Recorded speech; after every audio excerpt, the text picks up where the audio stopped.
Close your eyes for a moment. Feel the silence. What does it bring you? Peace or panic? Loneliness. A heavy, loaded word that echoes in our culture as a synonym for abandonment, sadness, social failure. We run from it. We fill every second with noise, company, digital distractions. We build walls against silence, against being alone. But what if the fear we feel isn't really about loneliness itself? What if what truly terrifies us is what loneliness reveals? That inevitable, face-to-face encounter without masks, without applause, the encounter with ourselves.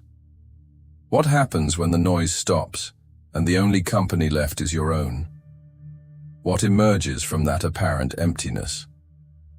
Carl Jung, the Swiss master of the depths of the psyche, dared to see loneliness not as a curse, but as a portal. A sacred space, though often uncomfortable, essential for the most important journey of our lives. Individuation. Jung whispers a troubling secret. Maybe it's precisely in that feared emptiness, in the deafening silence of loneliness, that lies the key to becoming whole, to discovering who we really are. Do you fear loneliness, or the vastness of your own being that it threatens to reveal? In this video, we'll strip loneliness of its scary cliches. We'll explore the crucial difference between loneliness and solitude, investigate why we run so much from ourselves, and discover, through Carl Jung's wisdom, how emptiness can be fertile ground for the blossoming of individuation and self-knowledge. Get ready to question your deepest fear. The journey inward begins in silence. That shiver that runs down your spine when the door closes, and the outside world falls silent. Where does it come from? Why does the mere absence of others become, for so many, such a threatening presence? To unravel Jung's secret, we first need to dissect the anatomy of our fear of loneliness.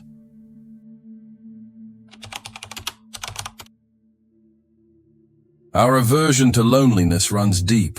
We are social beings. Connection with the group was essential for the survival of our ancestors. Being excluded or abandoned meant real danger.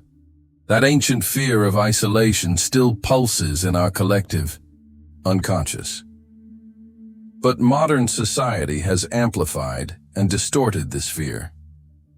We live in an age of paradoxical hyperconnection. We're constantly digitally connected, yet often feel lonelier than ever. Culture glorifies extroversion, popularity, and external validation. Silence and introspection are frequently seen as strange, unproductive, or even suspicious. We run from loneliness because it confronts us with what we try to avoid every day. The fear, internal noise, without external distractions, anxious thoughts, self-criticisms, painful memories, and repressed desires surface more strongly. Loneliness amplifies our inner landscape, and we don't always like what we hear or see. The lack of external identity. Our identity is often built in relation to others. We are someone's child, a professional in a certain field, a friend of so-and-so. In loneliness, these social masks, the persona, as Jung would call it, can fall away. And we face the uncomfortable question, who am I without these roles? Who am I in my essence? The confrontation with the shadow. As Jung taught us, we all have a shadow, parts of ourselves we reject and hide. In loneliness, with no audience to perform for, the shadow has more room to manifest. Fears, insecurities, unacceptable impulses can come to light. and the fear of facing this inner darkness drives us to seek refuge in external noise. The existential void. Loneliness can put us face to face with the existential void, with the lack of meaning or purpose that we try to fill with endless activity. Silence can echo this fundamental lack, becoming unbearable. We run then not just from the absence of others, but from the overwhelming presence of ourselves. With all our complexities, contradictions, pains, and unrealized potentials. The fear of loneliness is, in large part, the fear of deep self-knowledge, the fear of meeting ourselves without filters. But Jung offers us a radically different perspective. He invites us to distinguish imposed, painful loneliness from chosen, fertile solitude. There's an ocean of difference between feeling alone and choosing to be alone. The first is loneliness, an experience of isolation, disconnection, and suffering. The second is solitude, a state of voluntary withdrawal, of presence with oneself, a space to recharge, reflect, and connect with the deepest layers of being. What Jung valued was not the loneliness of an abandoned soul, but solitude as an essential tool for individuation.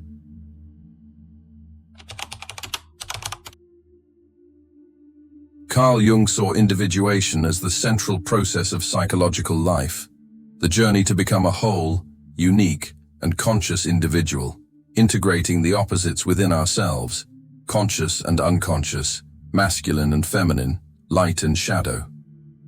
It is the path to realizing the self, our most authentic center. For Jung, this process requires moments of stepping away from the collective, diving deep into the inner world.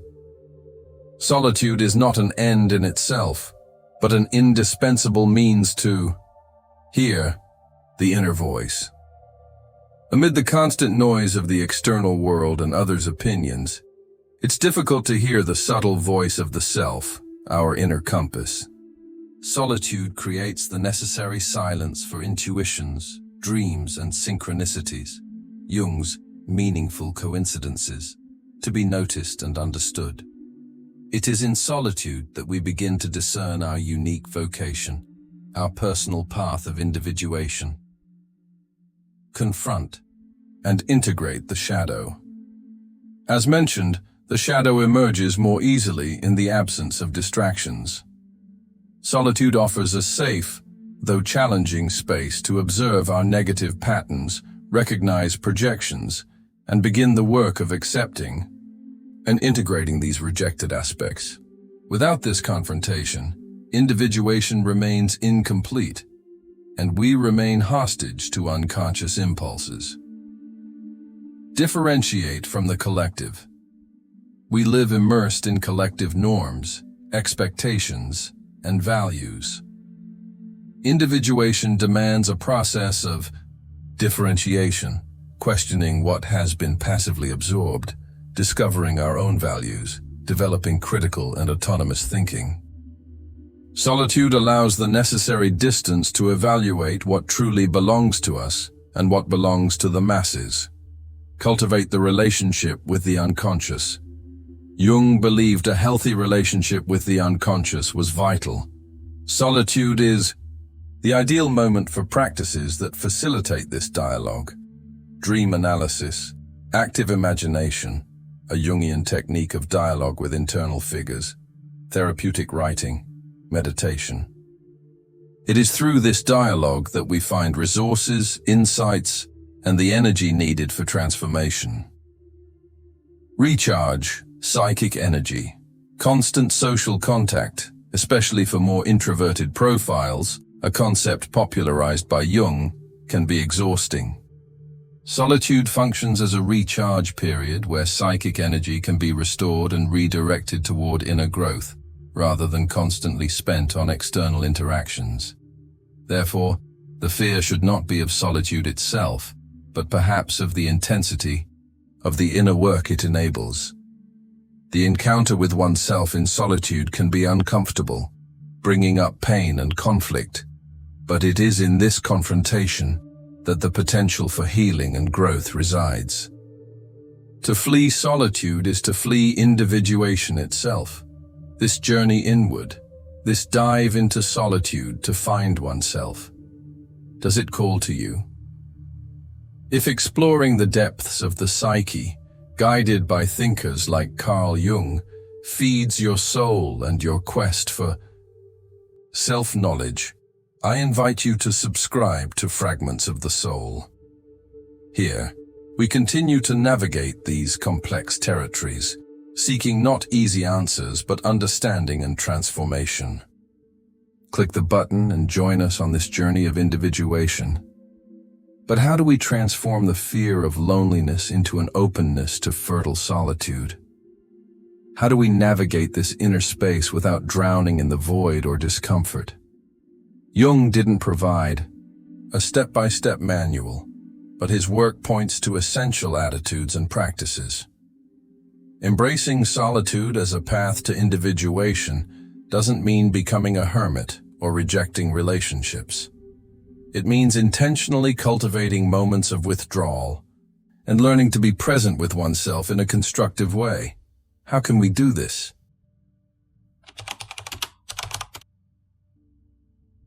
Start small and be gentle. If your fear of loneliness is strong, don't force long periods of isolation. Begin with small intervals, 15 minutes of silence a day, a walk alone, a coffee without your phone. Be kind to yourself. The goal isn't perfection, but the gradual practice of being present with your own company. Create a sacred space. Set aside a time and place for your solitude. It could be a corner of your home, a quiet park, or a specific time of day. Treat this time as an important commitment to yourself, a sacred space for self-discovery. Observe without judgment. When alone, notice what arises: thoughts, feelings, bodily sensations. Welcome everything without judgment. If discomfort appears, simply observe it. Breathe. Remember, it's just a part of you coming to the surface to be seen. Mindfulness practice can be very helpful here. Engage in inner dialogue. Use solitude to connect with your inner world. Write in a journal without censoring yourself. Talk to different parts of yourself, your fear, your anger, your joy. Pay attention to your dreams and write them down. Jung considered them direct messages from the unconscious. Nourish your soul with meaningful activities. Solitude doesn't have to be passive. Use this time for activities that deeply nourish you. Reading inspiring books, listening to music that moves you, creating something, painting, cooking, gardening, connecting with nature, studying a subject that fascinates you. Find what makes your soul vibrate. Distinguish painful loneliness from necessary solitude. Learn to recognize when you truly need human connection and when you're just running from yourself. Seeking support and companionship is healthy. The problem is using others merely as an escape from your inner world. Trust the process. The journey of individuation in solitude is not linear. There will be moments of insight and confusion, moments of peace and anguish. Trust the process. Trust the wisdom of yourself that guides you, even through the void and darkness. As Jung suggested, often the darkest night is when the stars shine brightest. The void you fear in loneliness may not be a void of absence, but a fertile void, a space of pure potential, waiting to be filled with your own essence, your self-knowledge, and the realization of your authentic being. Jung's secret isn't to eliminate loneliness, but to transform our relationship with it. It's to realize that the encounter with oneself, no matter how scary it may seem at first, is the door to true freedom and fulfillment. It's to understand that in the silence of apparent emptiness, we can find the most important voice of all, our own.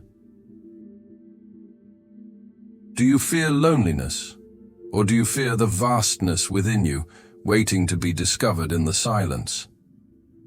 Carl Jung invites us to rethink our fear, to see solitude not as a punishment, but as a gift.